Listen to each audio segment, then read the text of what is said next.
Good evening. My name is James, Lonely Pine Bee Farm. Just gonna make a little quick video. Got some friends of mine that was kind of interested in what it took to do bees. I've been doing it for about a year and a half. Basically, want to make sure you have a smoker in your hive too. That's one of the two most important things you're gonna need. I'm not gonna get into detail about exactly how to raise bees. The question he was having was, how often do I need to check on bees? Well, that depends. I mean, it depends on if you want to raise bees or produce honey. Really, you really don't have to do nothing to them. They pretty much take care of themselves once you give them a home. So basically, we're going to start off with reasons to have honeybees. Just to have them. That's the main thing. I enjoy watching them. As you can see, there's one right here. They're actually flying around today. It's about 43, 44 degrees down here in mid-north Georgia. Selling bees. You can produce bees to sell bees, produce honey to sell honey, or just to have them, just like me. But anyway, here is a little quick hive nook box that was been turned into a swarm trap. Basically, it's just a 5 frame with a little hole in the front. I've got everything taped up for the winter purposes to keep wax moths and bugs and stuff out of them. But basically, you can set them up if you've got bees in the area.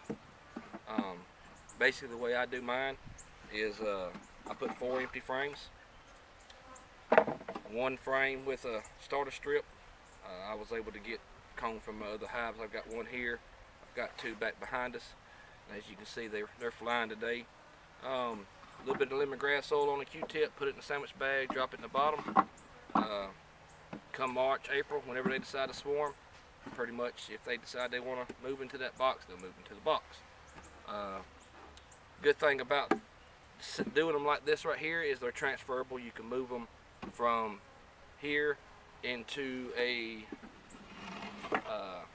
what they call a nucleus colony, which is technically the same thing, except for it don't have the hole in it.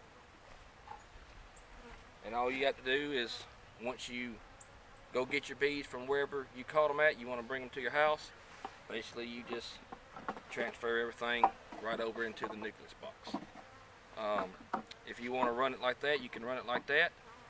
And once they get established good and they filled up the 5 frames that you got, you can actually move them over. I run 8 frames. A lot of people run 10. I run 8. So technically, all you have to do is, once they get established good, they get built up and they need more room, just transfer the 5 frames that you got with your bees and comb and everything into the 8 frame. Have your other 3 frames. As you can see, 8 frames total. The inner cover I had was actually for a 10 frame. So what you're going to need to get started is bottom board, brood box, inner cover, which, like I said, this is for an 8 frame. I mean 10 frame, but I'm just going to use it for the video here. And your lid. Like I said, the 8 frame inner cover is actually going to fit inside, so everything seals up good. If you're wanting to do honey, pretty much the only reason you would need to check on your hives is to make sure they're not going to swarm. If they get overpopulated, then you need to do something to keep them from swarming. If not, they will swarm. They will take half the honey with them, as much as they can load up on before they swarm. You actually lose honey production. But once you do all that, basically what you would need to do is, after your bees get going good, they're producing, I run two brood boxes on mine. So picture having a second brood on here. That's how I run mine. You don't have to run them like that, but that's how I do mine. Queen excluder. Basically what they do is they sit on top of your brood chamber. And then what you would do after that, like I said, keep in mind these were all for 10 frames. So this is what most people call a honey super. It's all it is a medium, same as the deep but it's a medium. It's only 6 5/8, and instead of being the 9 5/8 like normal. You would set that on top, put your frames inside for your medium, put your lid back on. The bees will actually move up, fill up the top box for your honey, keeping the queen. The queen cannot come up through the excluder. She will stay down in the bottom where the brood, eggs, larvae, all that will stay down here. The bees will actually fill the honey super up with honey, so you don't have to worry about having eggs and larvae and all that up into your honey supers.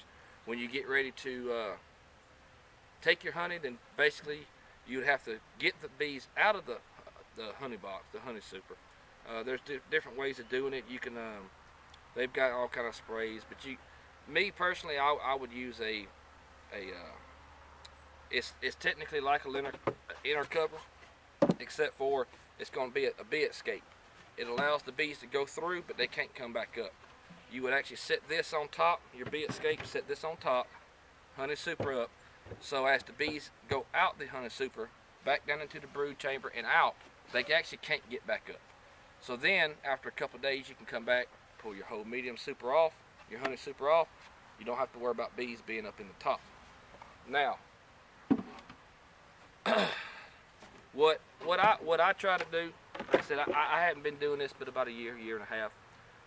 And what I'm experimenting with is, and I did it with all these, this hive and the two behind us, both are deeps, 16 frames, 8 frames, and they're full. Every frame is drawn out with comb. Every frame has got honey, pollen, whatever, however the bees decide they want to build their hive. That's the way it's set up. Your first year, if you can get your one brood box filled up, add you a second, add you more frames, the bees will draw out them frames. It's best to give the bees as much honey as possible to get through the winter. As you can see right here, I've actually got a feeder on top of this with some dry sugar in it. There's different ways to feed them in the winter. I'm not really going to get into that, but there's a lot of good people out there doing videos. Don the Fat Bee Man, Skinny Bee Man, 628 Dirt Rooster, Mr. Ed. I mean, you just get on YouTube. There's so many videos of people doing bees. But the main thing I want to discuss here was my friend asked me, how often do I need to check on the bees? And in all honesty, you don't ever have to check on them. If you just enjoy watching the bees, get your bees, put them in the box. That's all you got to do. You don't have to do nothing to them. You don't have to come out here and feed them and water them. I mean, yeah, there's a chance that they go through the winter, they could die. So it really depends on how you manage your bees. If you choose to manage, if you choose not to manage, that's up to you. I manage a little bit. I don't do a whole lot to them, just because I try to let the bees be as natural as they can. I'm going to try to make more videos. I'm not real good on the camera. I don't do a lot of videos, but basically, you don't really have to do nothing to them. If you want the honey, then technically, yes, you do need to go in and manage your bees to the extent of not letting them swarm. Swarm season is usually early spring, late spring, early summer, somewhere through there. It really depends on where you live at. Down here where I'm at, swarm season is usually third week of April, second week of April, all the way to the 1st of June.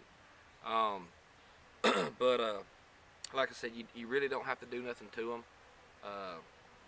Bees do what they do. They've been living in the wild for thousands of years, biblical days.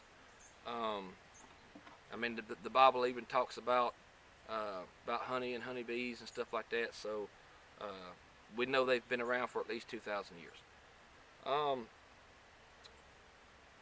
Oh, let's see what else. Things to have. If you're going to have for personal use, you're not really going to be producing bees. You only want to have a little bit of honey for your personal self.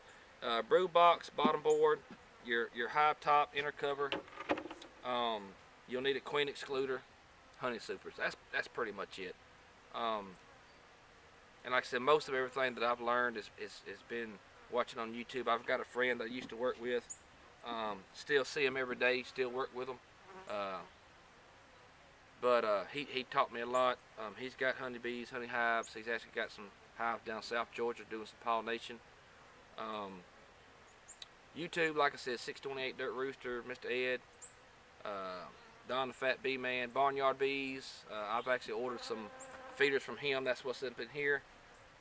There's just so many videos out there, but basically I'll get into it a little bit more. I just want to do a little quick video just because I told him I would. But basically you have brew box, bottom board, inner cover, queen excluder, and your top, your hive top. Pretty much as long as you got everything but the queen excluder, bees will function just fine. They will produce, they will fill this box up, they will swarm, they will make new homes, but your original bees will stay here. Half the bees will leave. He was talking about, you know, if he decided he wanted to do it, and he did catch bees, if they did decide to swarm, I told him I'd come over and help him out. It's not no big deal. It's really simple once you get to start doing it. Like I said, there's so many educational videos out there about this type of stuff. But pretty much that's it for today. Just want to make a little quick video. Like you said, as you can see, bees are flying. It's about the mid 40s, maybe 43, 44 degrees. Surprised me that they was out, but they are out, doing well. I actually just checked on this one a little while ago. Make sure there was plenty of dry sugar in the feeder for them, just to help them get through the winter. I'm pretty sure they do have enough honey to get through the winter, but I was just helping them out a little bit. But anyway, my name's James, Lonely Pine Bee Farm. We're out. God bless. Have a good day.